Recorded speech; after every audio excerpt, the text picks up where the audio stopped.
الحمد لله رب العالمين والعاقبة للمتقين والصلاة والسلام على سيد الأنبياء والمرسلين خاتم النبيين محمد وعلى آله وصحبه أجمعين أما بعد۔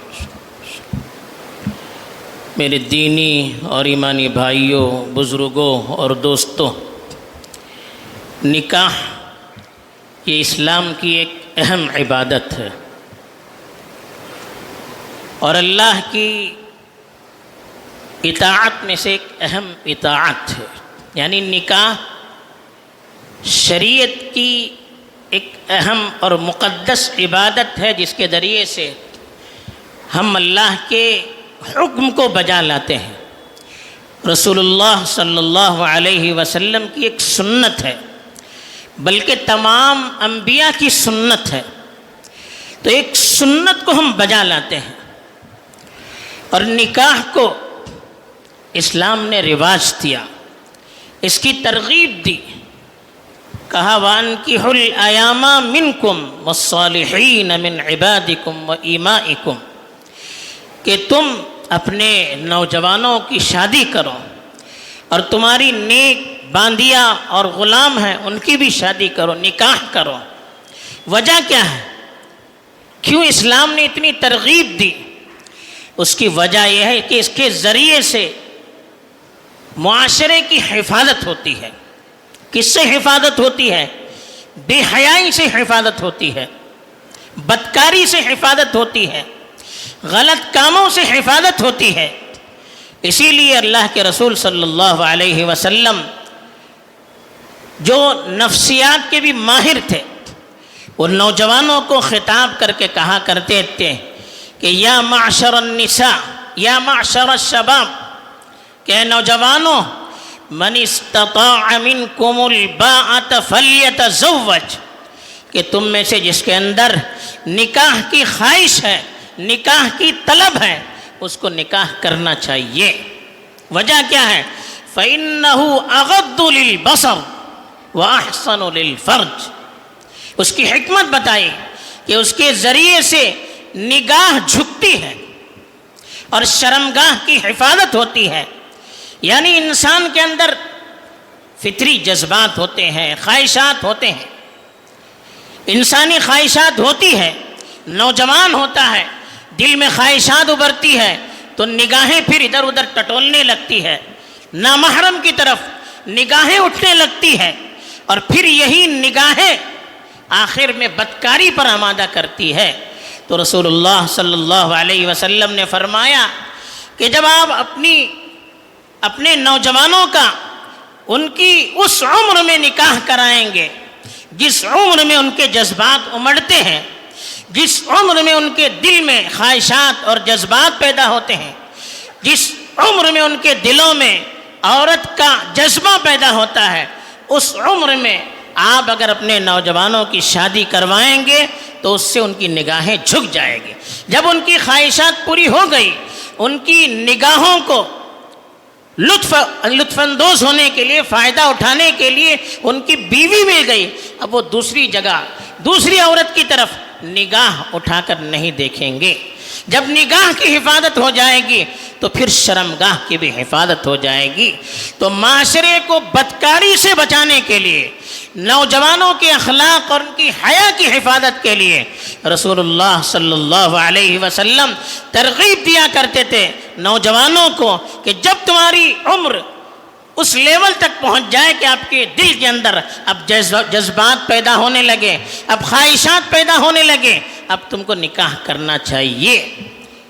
لیکن اگر کسی وجہ سے نکاح نہیں کر سکتا، کوئی ایسی مشغولیت ہے جس کی وجہ سے نکاح نہیں کر سکتا، تو کہا فعلیہ بالصوم، اس کو روزے رکھ کر اپنی خواہشات پر قابو رکھنا چاہیے۔ اور دوسری وجہ یہ بھی کہ نکاح کریں گے تو اولاد بڑھے گی، نسل انسانی بڑھے گی۔ نسل انسانی کو بڑھانا، اس کو باقی رکھنا اور صحیح طریقے پر نسل کو بڑھانا، یہ بھی شریعت کے اہم مقاصد میں داخل ہے۔ اسی لیے کہا تزوج الولود الودود، ایسی عورت سے شادی کرو جو بچے زیادہ جن سکتی ہو، جو زیادہ پیار اور محبت دینے والی ہو، ایسی عورت سے شادی کرنا چاہیے۔ اسی لیے کہا کہ فَإِنِّي مُكَافِرٌ بِكُمُ الْأُمَمْ، نسل بڑھے گی، اولاد بڑھے گی، میں قیامت کے دن دوسری امتوں پر فخر کر سکوں گا کہ میری امت اتنی بڑی ہے، میری امت میں اتنے لوگ ہیں۔ تو امت کو بڑھانا، نسل انسانی کو محفوظ رکھنا، باقی رکھنا، یہ بھی شریعت کا ایک مقصد ہے۔ تیسری طرف نکاح کے ذریعے سے اللہ تعالیٰ میاں بیوی کے درمیان محبت پیدا کرتے ہیں، ایک دوسرے کے تئیں ہمدردی کا، شفقت کا جذبہ پیدا کرتے ہیں، اور ایک دوسرے کو آپس میں سکون اور اطمینان کا ذریعہ بناتے ہیں۔ جب شادی ہوتی ہے، اچھی بیوی گھر پہ آتی ہے، تو مرد جو سارا دن اپنے کام کاج میں مشغول رہتا ہے، جب وہ گھر میں آتا ہے، بیوی اچھی رہتی ہے تو اس کو سکون ملتا ہے۔ تو اسی لیے اللہ تعالیٰ نے اپنی نشانیوں کو بیان کرتے ہوئے کہا وَمِنْ آیَاتِهِ، اللہ کی نشانیوں میں سے ایک اہم نشانی یہ بھی ہے ان خلق لکم من انفسکم ازواجا، کہ تمہیں میں سے تمہارے لیے جوڑے بنائے، انسانوں میں سے انسانوں کے لیے جوڑے بنائے، بیویوں کا انتظام کیا، لتسکنوا الیہا، تاکہ آپ ان سے سکون حاصل کرو۔ میاں بیوی ایک دوسرے کے لیے سکون کا ذریعہ ہوتے ہیں۔ اسی لیے دیکھیے جس گھر میں مرد کو بیوی سے سکون نہ ملے یا بیوی کو شوہر سے سکون نہ ملے، وہ جیتے جی وہ گھر جہنم کا ایک نمونہ بن جاتا ہے۔ تو اسی لیے کہا اللہ تعالیٰ یہ سکون پیدا کرتے ہیں، اور وَجَعَلَ بَيْنَكُمْ مَوَدَّةً وَرَحْمَةً، آپس میں تم دونوں کے درمیان محبت اور ایک دوسرے کے تئیں شفقت اور ہمدردی کا جذبہ اللہ پیدا کرتے ہیں۔ نکاح جب صحیح طریقے پر ہوتا ہے تو آپس میں محبت اللہ کی طرف سے ڈالی جاتی ہے، ایک دوسرے کی ہمدردی کا جذبہ، ایک دوسرے کی سلسلے میں مہربانی کا جذبہ، شفقت کا جذبہ، یہ اللہ کی طرف سے ڈالا جاتا ہے دل کے اندر جب اللہ کے بتائے ہوئے طریقے پر نکاح ہوتا ہے۔ تو یہ اور اس طرح کی بہت ساری حکمتیں ہیں جس کی وجہ سے اللہ کے رسول صلی اللہ علیہ وسلم نوجوانوں کو ترغیب دیا کرتے تھے اور کہتے تھے کہ دنیا متاع، کہ دنیا لطف اٹھانے کی ایک جگہ ہے، فائدہ اٹھانے کی ایک جگہ ہے۔ وَخَيْرُ مَتَاعِ الدُّنْيَا الْمَرْأَةُ الصَّالِحَةُ، کہا کہ دنیا کا بہترین سامان جس سے انسان لطف اٹھا سکتا ہے، راحت حاصل کر سکتا ہے، وہ ہے نیک عورت۔ نیک عورت گھر میں آتی ہے، سارا گھرانہ دیندار بنتا ہے۔ نیک عورت گھر میں آتی ہے، سارے گھرانے میں سکون اور اطمینان کا ماحول پیدا ہوتا ہے۔ نیک عورت گھر پہ آتی ہے تو اولاد کی بھی فکر کرتی ہے اور اپنے شوہر کو بھی نیک بنانے کی فکر کرتی ہے۔ اس لیے کہا گیا کہ جب شادی کرنا ہو تو ایسی عورت کو تلاش کرو جو دیندار ہو، جس کی مزاج میں خیر ہو، نیکی ہو، ایسی عورتوں کو تلاش کرنا ہے تاکہ بعد کی زندگی ہمارے لیے خیر کا باعث بنے۔ لیکن افسوس ہی ہو رہا ہے کہ آج ہم نے شادی کو ایک سنت سمجھنا چھوڑ دیا۔ ہم نے سمجھا کہ شادی کیا ہے؟ جذبات کو پورا کرنے کا ایک ذریعہ ہے۔ شادی کیا ہے؟ موج و مزہ کا ایک ذریعہ ہے۔ شادی کیا ہے؟ منمانی تفریح کا ایک ذریعہ ہے۔ شادی کیا ہے؟ ہر طرح کی بے حیائی اور غلط کاموں کو اپنے گھر میں داخل کرنے کا، اپنے معاشرے میں داخل کرنے کا ایک ذریعہ ہے۔ ہم نے اپنے نفس کو اپنے اوپر حاوی کر دیا۔ ہمارے ذہن سے یہ تصور چلا گیا کہ شادی بھی ایک سنت ہے، شادی بھی ایک عبادت ہے۔ اگر یہ تصور ہمارے ذہن میں رہے گا تو پھر ہم کبھی اس میں شریعت کی مخالفت نہیں کریں گے۔ ہم نماز پڑھتے ہیں، کیا سوچ کر پڑھتے ہیں؟ نماز اللہ کی عبادت ہے۔ ہم روزے رکھتے ہیں، کیا سوچ کر رکھتے ہیں؟ روزہ اللہ کی عبادت ہے۔ اس لیے دیکھیے نماز کے ایک ایک مسئلے کو پوچھ کر صحیح طور پر نماز ادا کرنے کی کوشش کرتے ہیں۔ کیوں کرتے ہیں؟ تاکہ نماز اللہ کے یہاں قابل قبول ہو جائے، ایک اللہ کی عبادت ہے۔ تو یہ نکاح بھی اللہ کی ایک عبادت ہے، رسول اللہ صلی اللہ علیہ وسلم کی ایک سنت ہے۔ تو اس عبادت کو ہم نے عبادت سمجھنا چھوڑ دیا، ہم نے ایک سنت سمجھنا چھوڑ دیا، ہم نے سمجھا کہ شادی ایک تفریح کا ذریعہ ہے، شادی تو موج مزے کا ایک ذریعہ ہے، تو اس لیے ہم نے ہر اس چیز کو شادی کے اندر داخل کر دیا جو معاشرے میں رواج پاتی ہیں۔ ہم شادی کے سلسلے میں شریعت کی طرف رجوع کرنے کے بجائے کہ رسول اللہ صلی اللہ علیہ وسلم اور صحابہ کرام کی شادیوں میں کس طرح کے رسوم رواج ہوتے تھے، اس کو دیکھنے کے بجائے ہم نے غیروں سے چیزوں کو لینا شروع کر دیا۔ ہم سیریلوں کو دیکھ کر، ہم دوسرے غیروں کی شادیوں میں جو چیزیں ہوتی ہیں ان کو دیکھ کر ان کو اپنی شادیوں میں رائج کرنا شروع کر دیا، حالانکہ رسول اللہ صلی اللہ علیہ وسلم نے ارشاد فرمایا کہ من تشبہ بقوم فہو منہم، کہ جو دوسری قوموں سے مشابہت اختیار کرتا ہے، دوسری قوموں کے طور طریق کو اختیار کرتا ہے، ان کے فیشنوں کو اختیار کرتا ہے، ان کی عادتوں کو اختیار کرتا ہے، تو وہ انہی میں سے شمار کیا جاتا ہے۔ تو ہم دوسروں کی دیکھا دیکھی اپنی شادیوں کے اندر بھی وہ چیزیں لا رہے ہیں، جس کی وجہ سے شادی ایک تفریح کا ذریعہ بن رہی ہے۔ شادی میں بے جا اسراف ہو رہا ہے، دعوتوں کے نام سے اسراف ہو رہا ہے، کھلانے کے نام سے اسراف ہو رہا ہے، اور دوسری رسموں کے نام سے، اسٹیج بنانے کے نام سے یا اور دوسرے طریقے پر بے جا اسراف ہو رہا ہے۔ شادیوں میں بے جا اختلاف ہو رہا ہے۔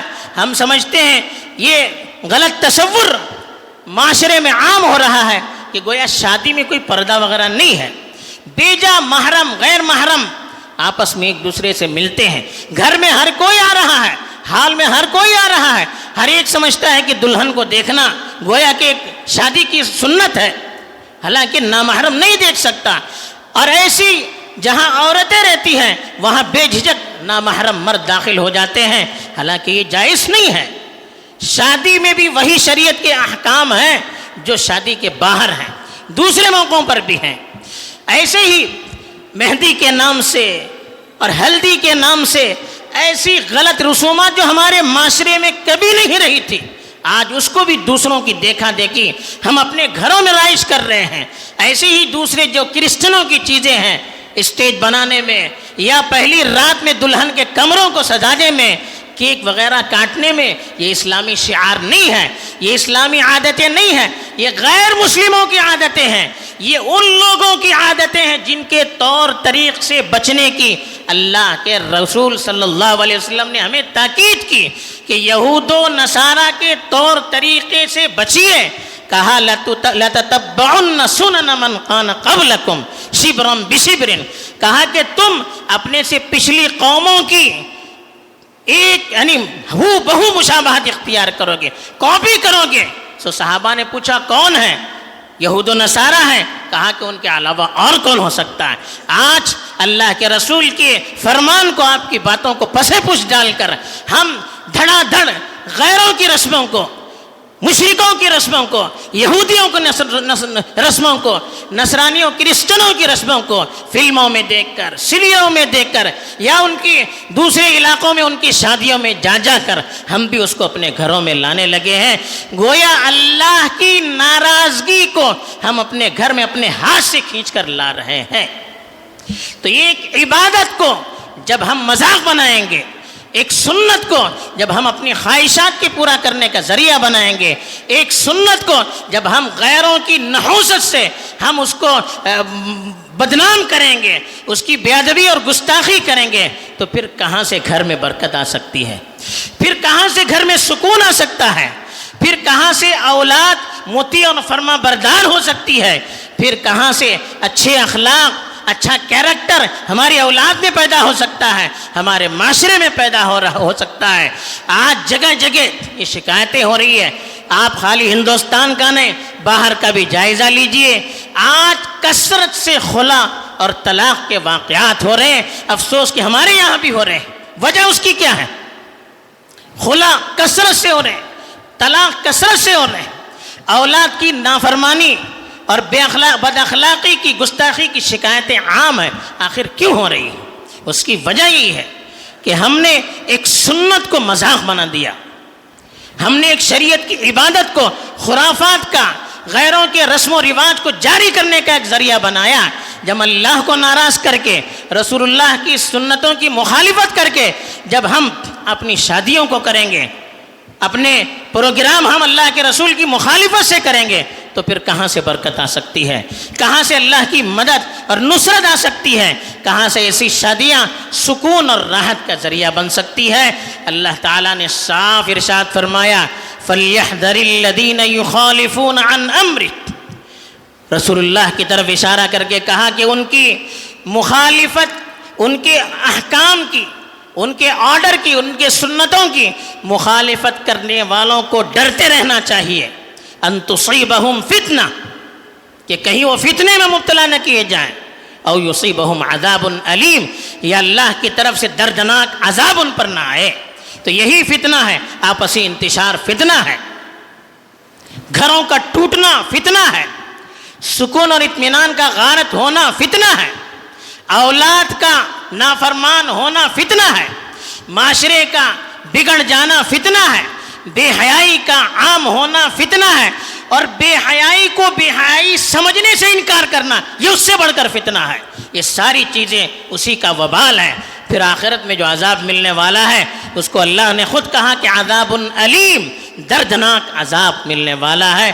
تو ہمیں سوچنا چاہیے، ہر گھر کے ذمہ دار کو سوچنا چاہیے کہ اپنے گھر کے ماحول کو اگر وہ صحیح طور پر باقی رکھنا چاہتے ہیں، گھر میں سکون اور اطمینان پیدا کرنا چاہتے ہیں، اپنی اور اپنی اولاد کی حفاظت کرنا چاہتے ہیں، اپنے معاشرے کو، اپنے ماحول کو صحیح ڈگر پر چلانا چاہتے ہیں، تو انہیں اپنا جائزہ لینا ہے اور اپنی شادی بیاہ کو سنت کے مطابق بنانا ہے۔ معاشرے کے علماء کو، معاشرے کے ذمہ داروں کی بھی ذمہ داری ہے کہ وہ بھی اس پہلو پر خصوصی توجہ دیں، اور جہاں منکر ہوتا ہے، جہاں غلط چیز ہوتی ہے، ان کو روکنے کی کوشش کریں۔ اگر نہ مانتے ہیں تو خود جانے سے انکار کریں، ہم بائیکاٹ کریں۔ یہ ہمیں حکم دیا گیا ہے کہ جہاں منکرات ہو رہے ہیں اور ہم وہاں جائیں گے تو ہم بھی انہی میں شامل سمجھے جائیں گے۔ اور اسی طرح سے جو نوجوان بچے بچیاں ہیں، اسکولوں میں کالجوں میں پڑھتے ہیں، ان کے اسکولوں میں، ان کی کالجوں میں اس کا انتظام کریں کہ ان کی کونسلنگ کریں، ان کا ذہن بنائیں، ان کو صحیح فکر دیں۔ معاشرے میں ایسی جگہ ہوں جہاں نوجوان بچے اور بچیوں کی ذہنی فکری تربیت کی جاتی ہو، ان کو شادی کا مقصد بتایا جاتا ہو، ان کو میاں بیوی کے حقوق سمجھائے جاتے ہوں، تاکہ معاشرہ صحیح ڈگر پر قائم رہے۔ ابھی ابتدا ہے، اب اگر ہم نے مضبوطی سے پکڑ لیا تو پھر حفاظت ہو سکتی ہے۔ جب ہاتھ سے چیز نکل جاتی ہے پھر کوئی چیز فائدہ نہیں دے سکتی۔ اللہ تعالی ہم سبوں کو توفیق دے، آمین۔ وآخر دعوانا ان الحمد للہ رب العالمین۔